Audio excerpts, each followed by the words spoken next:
की बड़ी पूजा करती थी।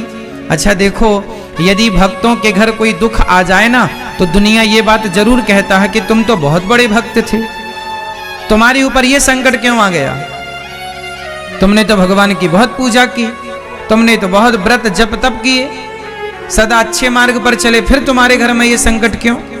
ऐसा क्यों हुआ? कभी किसी भक्त पर कोई संकट मुसीबत आ जाए तो जमाना ये सवाल जरूर करता है कि तुम पर ये संकट क्यों, तुम पर ये मुसीबत क्यों? तो मैं आपको बताऊं, जमाना भले आपको कहे कि तुम पर ये संकट क्यों, लेकिन मैं आपको बताऊं कि जमाना ये बात समझ नहीं सकता जो भगवान के आश्रित होता है। देखो, आश्रित होने का प्रमाण क्या है? आप लोगों ने नरसिंह जी का नाम तो सुना होगा, नरसिंह मेहता, जिनकी बेटी के यहां मायरा भरने स्वयं भगवान आए थे। नानी बाई का मायरा बड़ा प्रसिद्ध है समाज में, भगवान मायरा भरने आए। जब नरसिंह जी का बेटा जवानी में भगवान के घर चला गया, मृत्यु हो गई पुत्र की, तो लोगों ने कहा, नरसिंह आप रो नहीं रहे हो, आपका बेटा चला गया भगवान के घर। नरसिंह जी बोले, ये बताओ कि मेरा बेटा आया कहां से था? कहां से आया था? आपका बेटा कहां से आया है? नरसिंह जी ने कहा, आप लोग बताओ कि मेरा बेटा आया कहां से था? सब लोगों ने कहा, भगवान के यहां से। गया कहां? भगवान के यहां। तो जहां से आया था वहां चला गया, तो मैं रो करके क्या कर लूंगा? देखो, जो भगवान के आश्रित है वो इस तरह की बातें करता है, और जो भगवान के आश्रित नहीं है, लोग तो ये कहते हैं कि तुम्हारे घर में तो हम भक्ति क्यों करते हैं? बताओ, भक्ति क्यों करनी चाहिए? क्यों मेरी मां, भक्ति क्यों की जाती है? क्या चाहते हैं आप लोग भक्ति से? भगवान से क्या चाहते हैं? आप लोग बताइए। प्रयागराज जी में आप बैठे हैं, कुंभ का मेला है, आज मकर संक्रांति है। आज कहा जाता है कि प्रयागराज जी में आज गंगा में डुबकी लगाने से, आज गंगा यमुना में, पवित्र नदियों में, नर्मदा में, आज विशेषतः कुंभ प्रयाग में आज डुबकी लगाने से व्यक्ति के जन्म जन्म के पाप धुल जाते हैं। ये आज के स्नान की महिमा है। आज से माघ स्टार्ट हो गया, आज से सूर्य भगवान मकर राशि में स्थित हो गए, इसी को कहते हैं मकर संक्रांति। आज तिल दान करने की भी बड़ी महिमा है। तिल का दाना बहुत छोटा होता है। तिल का दाना कैसा होता है? आज ही तिल के लड्डू बनाए जाते हैं, आज ही तिल दी जाती है, तिल ली जाती है ना? इसी त्योहार को लोहड़ी भी कहते हैं, इसी त्योहार को पोंगल भी कहते हैं। दक्षिण में पोंगल के नाम से ये त्योहार जाना जाता है, हम लोग मकर संक्रांति के नाम से जानते हैं, पंजाब इत्यादि में इसे लोहड़ी कहते हैं। त्योहार यही है, नाम अलग अलग हैं, और आज तिल के लड्डू बना करके दिए जाते हैं, खाए जाते हैं, खिलाए जाते हैं। आज के दिन स्नान और दान की बड़ी महिमा है। कुछ ना हो आपके पास तो तिल होगी, तिल एक दाना, वो भी दान करने का बड़ा महत्व है। तिल आखिरी ऑप्शन है, तिल आखिरी ऑप्शन है कि आज के दिन हम किसी भूखे को भोजन कराएं, किसी प्यासे को पानी पिलाएं, किसी जरूरतमंद की जरूरतें पूरी करें, हम किसी की मदद करें। आज पुण्य का दिन है, आज से पुण्य करने का संकल्प लीजिए कि आज से हम सदा सबका भला करने का संकल्प लीजिए। मुजरा देखता, नाच गाने देखता। एक दिन क्या हुआ कि जो वैश्या के घर जाता था, उसे रास्ते में सोने से भरी थैली मिल गई, सोना मिल गया, और जो पूजा करके लौटा, सत्संग करके लौटा, तो उसके पांव में एक लोहे की कील घुस गई। जब लोहे की कील घुसी तो लंगड़ाता लंगड़ाता गुरुजी के पास आया। गुरुजी, मैं मंदिर जाता हूँ, कीर्तन करता हूँ, किसी का बुरा नहीं करता, तो मेरे पांव में कील घुस गई, और वो वैश्या के घर जाता है, गलत काम करता है और उसे सोने की थैली मिल गई। ये कैसा न्याय है तुम्हारे भगवान का? तब गुरुजी ने हंसकर कहा, बेटा भगवान के न्याय को तू नहीं जानता। भगवान के न्याय को भगवान ही जान सकते हैं। कैसा न्याय है गुरुजी? गुरुजी बोले, बेटा तुम केवल वर्तमान को जानते हो, प्रेजेंट को समझते हो, जबकि भगवान तुम्हारे बीते हुए कल को और आने वाले कल को भी समझते हैं। कैसे गुरुजी? तब गुरुजी ने कहा कि बेटा उसे जो सोने की थैली मिली है ना, वो पिछले जन्म में बहुत पुण्यात्मा था और जरा से पुण्य रह गए, इतना सा सोना मिला है, जबकि आज उसे क्या बनना था? राजा। और जो तुम हो ना, आज तुम्हारी जीवन लीला समाप्त होने वाली थी, आज तुम्हारी मृत्यु होने वाली थी, पर तुम भगवान के भक्त हो तो भगवान ने तुम्हारी भक्ति को देखकर, तुम्हारी शरणागति स्वीकार करके, तुम्हारी मृत्यु को भगवान ने कृपा करके एक लोहे की कील में तब्दील कर दिया। जरा सा तुम्हें चोट लगी, जरा सा तुम्हें ठोकर लगा और तुम्हारी मृत्यु बदल गई। यदि आपके जीवन में थोड़ा संकट आए तो समझ लिया करो कि संकट तो बहुत बड़ा आने वाला था, पर जो तुमने कुंभ स्नान कर लिया, जो तुमने पुण्य कर लिए, उस पुण्य से तुम्हारे संकट जरा सा होकर के गुजर गए, छू करके निकल गए, टच करके निकल गए। हाँ या ना? तो भक्ति का हमें फल मिलता ही मिलता है, निश्चिंत रहिएगा। अच्छा बताओ, द्रौपदी ने भगवान कृष्ण की कलाई में अपनी साड़ी के पल्लू को फाड़कर कुछ हिस्सा ही तो बांधा था, कुछ धागे ही तो बांधे थे। हाँ या ना? धागा बांध दिया ना द्रौपदी ने। कन्हैया की जब कलाई पर चोट लगी तो तुरंत द्रौपदी ने साड़ी फाड़ी और कन्हैया की कलाई पर लपेट दिया। कन्हैया ने कहा, बहन तुमने अपनी महंगी साड़ी मेरी कलाई के बहते खून को रोकने के लिए बांधी है। यदि तुम्हारे जीवन में कभी किसी ने, विधाता ने तय कर रखा है, हानि लाभ ईश्वर के हाथ में, मेहनत आपके हाथ में, मेहनत तुम करो, तू कर्म कर, फल मैं दूंगा। कर्मण्येवाधिकारस्ते मां फलेषु कदाचन। तू कर्म कर, तेरे हाथ में कर्म है। फायदा कितना, नुकसान कितना, ईश्वर। हानि लाभ, जीवन मरण, कितने साल का जीवन और कब मृत्यु होगी, ईश्वर के हाथ में। और यश, कितना आपका नाम होगा, कितना अपयश होगा। इसलिए अपने हाथ में कुछ है ही नहीं, अपने हाथ में बस एक काम है कि अच्छे काम करो, समाज की सेवा करो और दिन भर श्रीमन्नारायण जपो, दिन भर सीताराम जपो, दिन भर भगवान का नाम, ये अपने हाथ में। दिन भर नाम जपो, कीर्तन करो, समाज के लिए अच्छा सोचो, सबके लिए अच्छा करो, बस। बाकी जो हो रहा है ये सब ईश्वर का खेल है।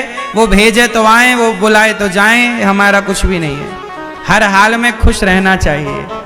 कोई ताने मारे कि तुम इतने बड़े भक्त थे फिर तुम्हारे घर में ऐसा क्यों हो गया, भाई जमाने का काम है कहना, कहने दो। हम भगवान के आश्रित हैं और भगवान के आश्रित होकर, अच्छा ये बताओ, छोटा बच्चा किसके आश्रित होता है? जोर से। छोटा बच्चा किसके आश्रित है? माँ के आश्रित। माँ चाहे तो बच्चे को राजा बाबू बनाए और माँ चाहे तो 2 थप्पड़ जमाए। अच्छा ये बताओ, माँ गुस्से में 2 थप्पड़ मार दे। भगवान के सदा आश्रित रहो। आप सभी लोग भागवत सुन रहे हैं, भागवत क्या करते? अच्छा ये बताओ, गोपियां किसके आश्रित थी? बोलो। तड़पती रहीं, रोती रहीं, कृष्ण छोड़कर चले गए।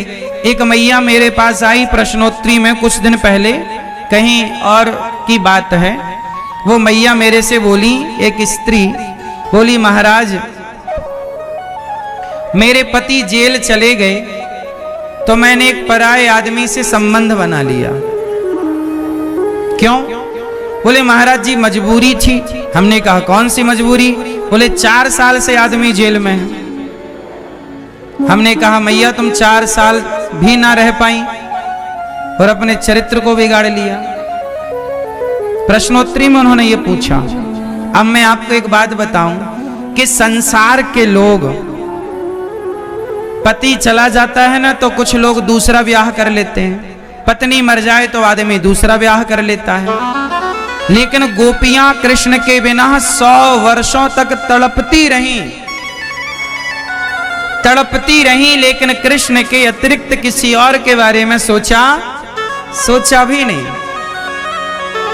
अब बताओ, आदमी साल 2 साल में ही विचलित हो जाता है, हाँ या ना?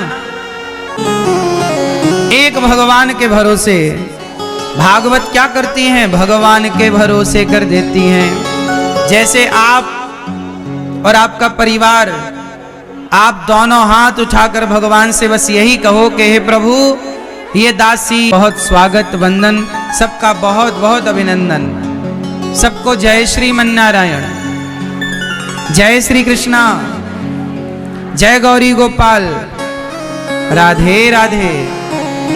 कैसे हैं आप?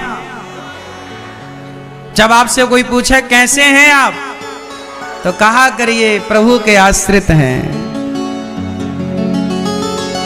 प्रभु के आनंद से, और जो उनके आश्रित है वो आनंदमय है। कोई आपसे पूछा कैसे हैं, प्रभु के आश्रित हैं, ठीक है। कैसे हैं? किसके आश्रित हैं? भगवान श्रीमन नारायण के आश्रित हैं हम। भगवान श्री कृष्ण, भगवान श्रीमन नारायण, श्री सीताराम जी के आश्रित हैं हम तो उन्हीं के आश्रित हैं। हमारा कौन है उनके सिवा? मेरा कोई ना सहारा बिन तेरे, नंदलाल सवरिया मेरे, मेरा कोई ना सहारा बिन तेरे, नंदलाल सवरिया मेरे।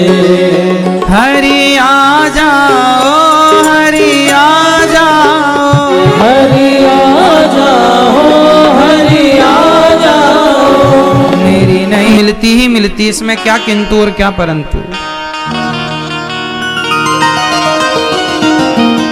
परीक्षित जी ने भागवत सुनी, मुक्ति धुंधकारी ने भागवत सुनी। जन्माद्यस्य यतोऽन्वयादितरतस् चार्थे स्वभिज्ञः स्वराट्, तेने ब्रह्म हृदय आदि कवये मुह्यन्ति यत्सूरयः। तेजो वारि मृदां यथा विनिमयो यत्र त्रिसर्गो मृषा, धाम्ना स्वेन सदा निरस्तकुहकं सत्यं परम धीमहि। ओ लाल मैया, कहाँ वहां देख रही हो? बताओ, बैठी कथा में हो, देख पीछे रही हो। सुनो मेरी माँ, जन्माद्यस्य, जन्म आदि यस्य जन्माद्यस्य, भगवान का प्राकट्य हुआ। भगवान मतलब भगवान कितने होते हैं? क्यों क्यों मैया, मैया लाल मैया, भगवान कितने होते हैं? क्या नाम है एक भगवान का? क्या नाम है? हाँ, क्या नाम भगवान का? एक भगवान है। क्या नाम है उनका? उनका नाम है भगवान श्रीमन नारायण। उन्हीं को नारायण कहते, उन्हीं को लक्ष्मी नारायण कहते हैं, उन्हीं को विष्णु कहते हैं। क्या कहते हैं? विष्णु नहीं, विष्णु पाउडर नहीं, विष्णु। अरे मैया, विष्णु पाउडर कह रही है मैया। विष्णु क्या नाम है? विष्णु, विष्णु, विष्णु। तो विष्णु उन्हीं का नाम है हरि। क्या नाम है? बोलो विष्णु। पीली मैया होगी पंचायत, बोलो विष्णु।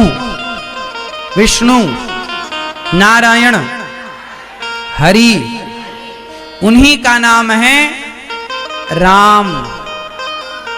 उन्हीं का नाम है कृष्ण, उन्हीं का नाम है नरसिंह, उन्हीं का नाम है वामन, उन्हीं का नाम है धनवंतरी, उन्हीं का नाम है कच्छप, उन्हीं का नाम है मत्स्य। 24 अवतार हुए ना। श्री नारायण, उन्हीं का एक नाम है शिव। क्या नाम है? शिव। क्या नाम है? अब बताओ कितने भगवान हो गए? बोलो मेरी मां। भगवान एक हैं, उनके नाम बहुत सारे हो गए। अच्छा, नाम क्यों बदले? नाम इसलिए अनेक हो गए क्योंकि भाषाएं अनेक थीं। हमारे देश में कितनी भाषाएं बोली जाती हैं? हैं? बोलो। हमारे भारत में कितनी भाषाएं हैं? हमारे भारत में ही अनेक भाषाएं। हमारे भारत में कहावत है कि कोस कोस में पानी बदले और 4 कोस में वाणी। हर 4-5 किलोमीटर में हर 10 किलोमीटर की भाषा अलग होती है। ये बात सही है कि गलत है? हर 10-15 किलोमीटर में भाषा, गुजरात की भाषा गुजराती है, महाराष्ट्र की भाषा मराठी है, बिहार की भाषा अलग है, पंजाब की भाषा पंजाबी है, हरियाणा की भाषा हरियाणवी है, राजस्थान की भाषा राजस्थानी है, मध्य प्रदेश में भी हिंदी है, बुंदेली है, मारवाड़ी है, अनेक भाषाएं हैं। तो भाषाएं अनेक होने से, अनेक भाषाएं होने से हमने एक को ही अनेक भाषाओं से पुकारा, तो नाम कितने हो गए? बोलो। जैसे हो गया केला। अब केला ही है, उसे ना लोग बनाना भी कहते हैं। बोलो हाँ। सेब है, उसे एप्पल भी कहा जा रहा है। अब एप्पल, अब कोई गांव में जाए बोले भैया एप्पल दे दो, अब यदि वो एप्पल भाषा नहीं जान रहा है तो वो कैसे देगा एप्पल? उसे कहना पड़ेगा ना भैया सेब दे दो।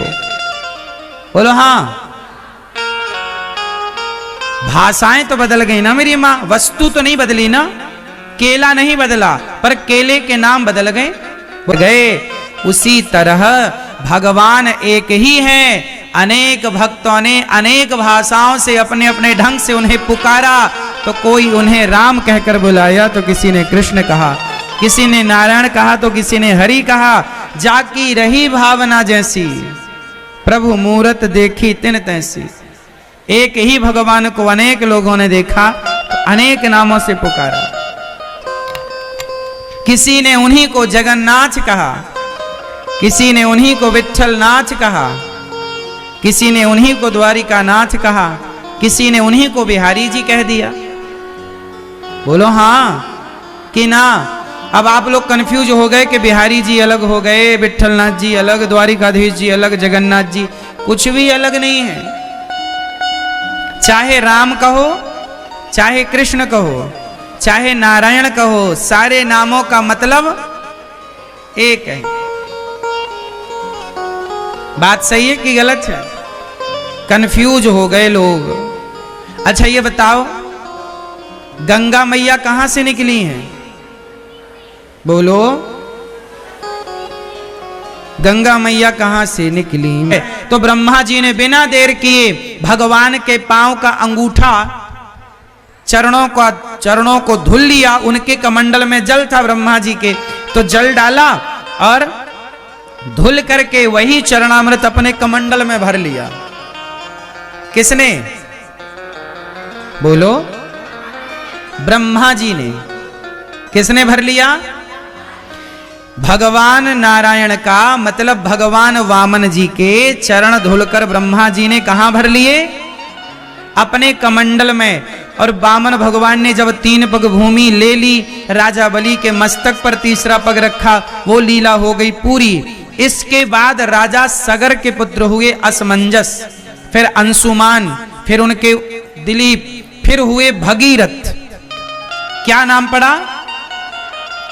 भगीरथ के जो पिता थे राजा दिलीप, दिलीप की 2 पत्नियां थीं। अच्छा, दिलीप तपस्या करते करते मर गए, मृत्यु हो गई और इनके कोई संतान नहीं हुई। तब 2 पत्नियां थीं, तो दोनों पत्नियों से गुरु वशिष्ठ जी ने कहा कि तुम दोनों पत्नियां ही आपस में घर्षण करो। जब दोनों पत्नियों का घर्षण किया गया शारीरिक, तब दोनों पत्नियों के घर्षण से एक पुत्र हुए जिनका नाम पड़ा भगीरथ। उनका नाम इसलिए पड़ा भगीरथ क्योंकि ये 2 भगों के कारण प्रकट हुए। नाम था जन्हू ऋषि। क्या नाम था? जन्हू ऋषि। तो जन्हू ऋषि ने गंगा जी ने बाबा जी की कुटिया बहा दी। बाबा जी तपस्या कर रहे थे, गंगा जी आई भगीरथ जी के पीछे पीछे, तो उनकी कुटिया बह गई। अरे बाबा जी ने कहे, कौन हो, हमारी कुटिया बहा दी, यहां। जन्नू बाबा गंगा जी को पी गए, बम, गंगा जी हो गई बम। अब भगीरथ जी बोले, हे भगवान, ब्रह्मा जी को प्रकट किया, शिव को प्रकट किया और बाबा जी पी गए, पूरी गंगा पी गए। हे महाराज, हमारे पूर्वजों का उद्धार कैसे होगा, थोड़ा कृपा करो।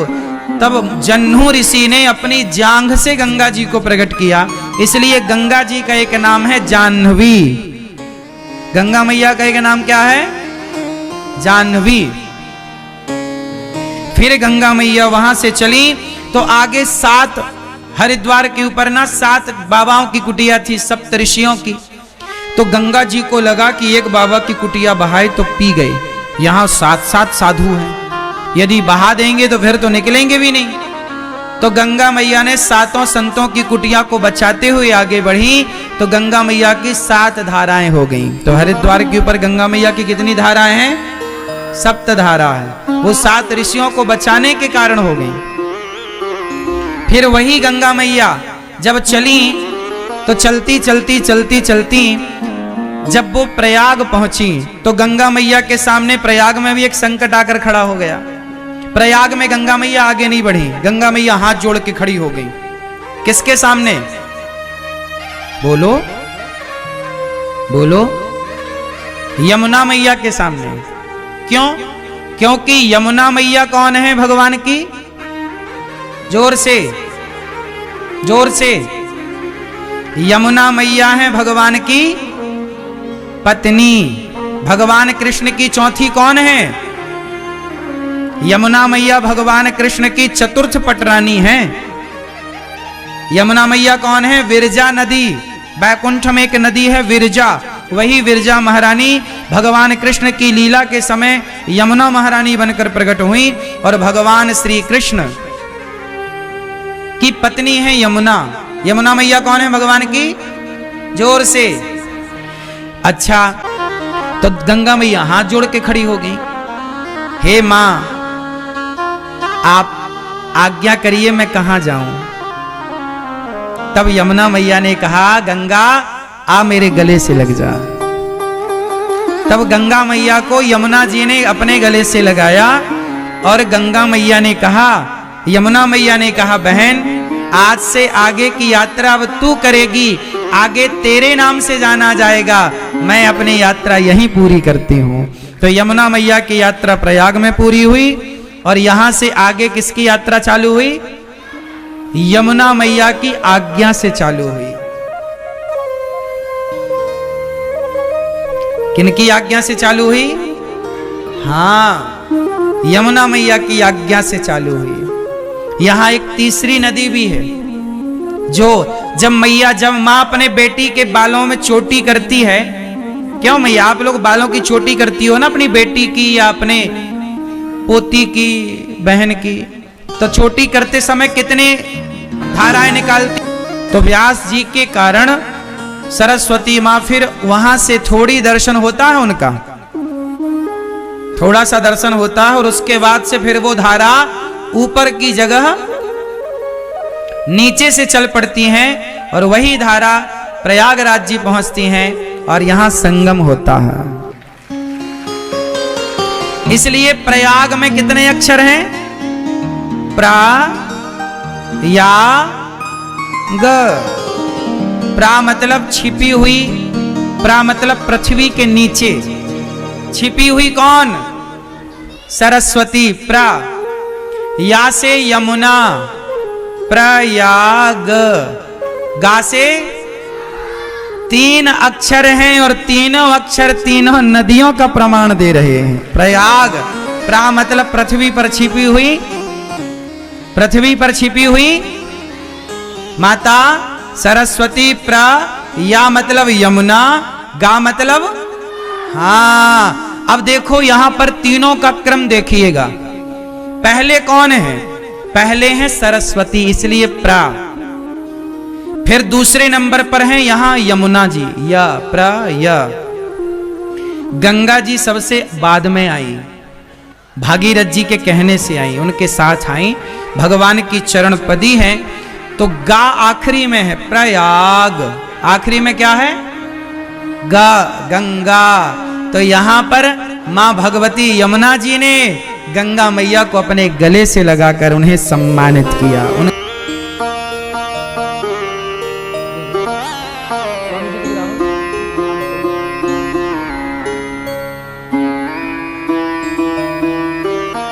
पूज्य महाराज जी श्रीमद जगत गुरु रामानुजाचार्य स्वामी श्री घनश्यामाचार्य जी महाराज जी हम सबके मध्य में दर्शन देने के लिए उपस्थित हैं। दास अनिरुद्ध का पूज्य महाराज जी के चरणों में कोटि कोटि नमन, कोटि कोटि वंदन। आपका बहुत बहुत अभिनंदन, स्वागत।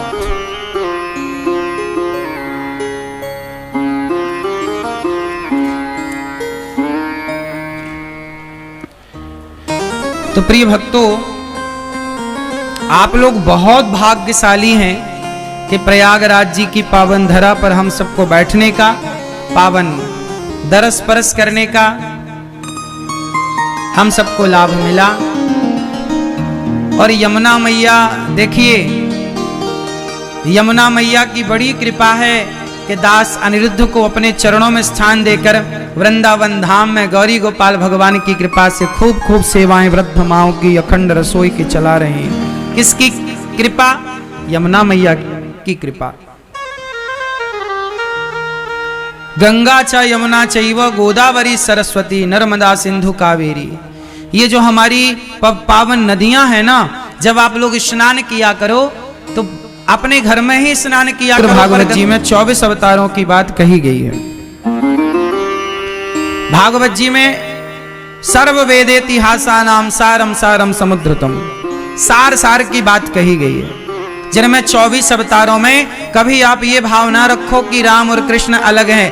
को बड़ छोट कहत अपराधु, छोटा बड़ा कहना, भगवान के नामों में भेद रखना, राम और कृष्ण के नाम में, हरि और नारायण के नाम में, विष्णु और जगन्नाथ जी के नाम में भेद रखना, यह भी एक अपराध है। बात समझ में आई? तो बताओ भगवान कितने हैं? क्या नाम है उनका? भगवान श्रीमन, उन्हीं का नाम है राम, उन्हीं का नाम है कृष्ण, उन्हीं का नाम है नृसिंह। हाँ या ना? कोई भेद है? चलो, भगवान कितने हैं और देवता कितने हैं? मैया देवता कितने हैं? बैठ जाओ मेरी मां जल्दी। देवता कितने हैं? देवता अनेक हैं। देवताओं के राजा हैं इंद्र। तो देव जो आप लोग सुनते हैं ना 33 कोटि, कोटि शब्द का अर्थ प्रकार भी कुछ लोग करते हैं, कोटि शब्द का अर्थ करोड़ भी कुछ लोग करते हैं। तो चाहे प्रकार कहो, 33 प्रकार के या करोड़ कहो, देवता बहुत होते हैं। देवता कितने होते हैं? अब देखो हमारे यहां देवता, पीपल को भी देवता कहते हैं, वट वृक्ष को भी हम देवता कहते हैं, समुद्र को भी तो हम देवता कहते हैं। हमारे यहां देवता बहुत हैं। कौन बहुत हैं? देवता बहुत हैं। हमारे यहां भगवान बहुत नहीं है। एको ब्रह्म द्वितीयो नास्ति, ईश्वर एक है। भगवान कभी दो नहीं थे, कभी दो नहीं होंगे। बात सही है? हाँ। वेद व्यास जी महाराज ने 17 पुराण लिखे पर शांति का अनुभव नहीं हुआ। तब नारद जी ने कहा कि आप उदास क्यों हैं? तो नारद जी के कहने से व्यास जी ने 18वां पुराण श्रीमद् भागवत महापुराण की रचना की। किन की रचना हुई? श्रीमद् भागवत भागवत जी को महापुराण कहा गया है। जैसे कुंभ को क्या बोला गया, इस बार के कुंभ को महाकुंभ, क्योंकि 144 वर्ष बाद यह संयोग बना। ऐसे ही भागवत जी पुराण नहीं महापुराण है। भागवत जी सामान्य नहीं है। कितना भी बड़ा पापी हो, भागवत सुनकर के वह मोक्ष का अधिकारी हो जाता है। ये भागवत जी के आश्रित होने का फल है। परीक्षित जी भागवत जी के आश्रित हुए, मोक्ष मिला। धुंधकारी भागवत जी के आश्रित हुए, मोक्ष की प्राप्ति हुई। व्यास जी महाराज ने 17 पुराण लिखे, अंतिम में 18वां पुराण लिखे, और तब भागवत जी लिखने के बाद व्यास जी को संतोष मिला, शांति मिली। भागवत जी में ही शांति है, इसलिए शांति पाना है तो भागवत जी सुना करो, सत्संग किया करो, भले थोड़ा ही, एक घड़ी आधे घड़ी आधे की पुनियाद। व्यास जी महाराज, नारद जी ने कहा मैं दासी पुत्र था और दासी पुत्र से भगवत कृपा से ब्रह्मा पुत्र बन गए। अच्छा, नारद जी पिछले जन्म में कौन थे जानते हो? नारद जी पिछले जन्म में एक दासी के पुत्र हैं। इनकी मां एक ब्राह्मण के यहाँ काम किया करती थी। संयोग से उन्हीं ब्राह्मण के यहाँ कुछ संत आए। कुछ और संत क्या थे? सनकादि ही थे। सनकादि ऋषि जब आए तो ऋषियों ने बड़े प्रेम से नारद जी को खूब बढ़िया कथा सुनाई, मंत्र दिया। नारद जी को संतों की बात अच्छी लगी। जब संत जन जाने लगे तो नारद जी भी विह्वल होकर संतों के पीछे पीछे जाने लगे। तब उनकी मां ने कहा बेटा तुम चले जाओगे तो हमारे पास कौन रहेगा? तब ऋषियों ने कहा कि तुम पुत्र हो, मां का कर्तव्य पूरा करो, जब मां नहीं होगी तब तुम आ जाना। नारद जी अपनी मां के साथ रहे। कुछ दिन बाद मां को सांप ने डस लिया, मां की मृत्यु हुई और संतों के बताए मार्ग पर नारद जी महाराज चल पड़े। नारद जी सदा भगवान का नाम जपते हैं। क्या जपते हैं नारद जी? नारद जी जपते हैं श्रीमन नारायण नारायण नारायण, श्रीमन नारायण। क्या जपते हैं नारद जी? श्रीमन नारायण। क्या जपते हैं? क्या जपते हैं? श्रीमन नारायण। क्या जपते हैं? श्रीमन नारायण का मतलब क्या हुआ? क्या मतलब हुआ श्रीमन नारायण का? हाँ, श्री मतलब, श्री मतलब, श्री मतलब, श्री मतलब लक्ष्मी, श्री मतलब सीता। श्री यदि राम के आगे जुड़ा है तो श्री मतलब सीता हो जाएगा। श्री कृष्णाय वयम नुमः, यदि कृष्ण के आगे श्री जुड़ गया तो श्री का मतलब राधा हो जाएगा। और भगवान नारायण के आगे श्री जुड़ा है तो श्री का अर्थ माता लक्ष्मी हो जाएगा। तो लक्ष्मी और सीता और राधा ये अलग अलग, जैसे नारायण राम और कृष्ण अलग नहीं है, ऐसे ही राधा सीता और लक्ष्मी भी अलग अलग। तो श्रीमन बोलो, श्री मन नारायण। तो नारद जी क्या जपते हैं? श्रीमन नारायण, श्रीमन नारायण। मैया बैठो मेरी माँ, राधे राधे, बैठ जाओ। क्या जपते हैं नारद जी? श्रीमन नारायण। जब भगवान का नाम जपते हैं नारद जी तो देखो श्रीमन नारायण में हमारा मन कहाँ है? श्री मन नारायण। पहले माता लक्ष्मी है, आगे भगवान नारायण, बीच में कौन है? श्री मन। मन कौन? आपका मन। मन कौन? हम सबका। तो हमारा मन बीच में है कि इस तरफ जाए तो लक्ष्मी जी के चरणों में गिर जाए और इस तरफ जाए तो प्रभु नारायण के चरणों में गिर जाए, इसलिए मन को बीच में रखा है। यहां जाए तो लक्ष्मी जी पकड़ लें, यहां जाए तो नारायण प्रभु पकड़ लें। तो श्री आगे, मन बीच में और नारायण पीछे, श्रीमन नारायण। ठीक है? हाँ या ना? तो नारद जी नाम जपते हैं तो भगवान के द्वार सदा खुले रहते हैं। तो भगवान श्री कृष्ण खड़े थे कि नहीं? क्यों नहीं रोका? जब बलराम जी ने रोका कि ये अधर्म है, तब भगवान श्री कृष्ण बोले दाऊ भैया, किसी पराई स्त्री को अपनी जांघों पर बिठाना क्या धर्म था? यही दुर्योधन है जिसने कहा द्रौपदी दुशासन इसके कपड़े उतार दो और मेरी जंघा पर लाकर बिठाओ। क्या किसी की स्त्री के कपड़े उतारना धर्म था? क्या किसी और नारी के, किसी और की स्त्री को, पराई स्त्री को भरी सभा में निर्वस्त्र करना धर्म था? क्या उसे अपनी जांघों पर बिठालना धर्म था? क्या कहना भी धर्म था? जब इसने धर्म का पालन नहीं किया तो इसके लिए भी धर्म का पालन नहीं किया जाएगा। अधर्मी को अधर्म से मार देना ही धर्म है। जहां जरूरत पड़ती है धर्म की, वहां धर्म से मारो। जहां जरूरत पड़ती है अधर्म की, वहां अधर्म से मारो। भगवान श्री कृष्ण का यही फंडा है। भाई तुमने धर्म किया हो तो हम तुम्हें धर्म से मारे। सच्चाई तो यह है कि ये दुष्ट दुर्योधन धर्म की मौत मरने के लायक था ही नहीं। धर्म की मृत्यु सबके नसीब में कहां है साहब? धर्म से मरना भी तो सबके नसीब में नहीं है। धर्म की मृत्यु के लायक आप थे ही नहीं। तो बताओ भीम भैया ने सही किया कि गलत किया?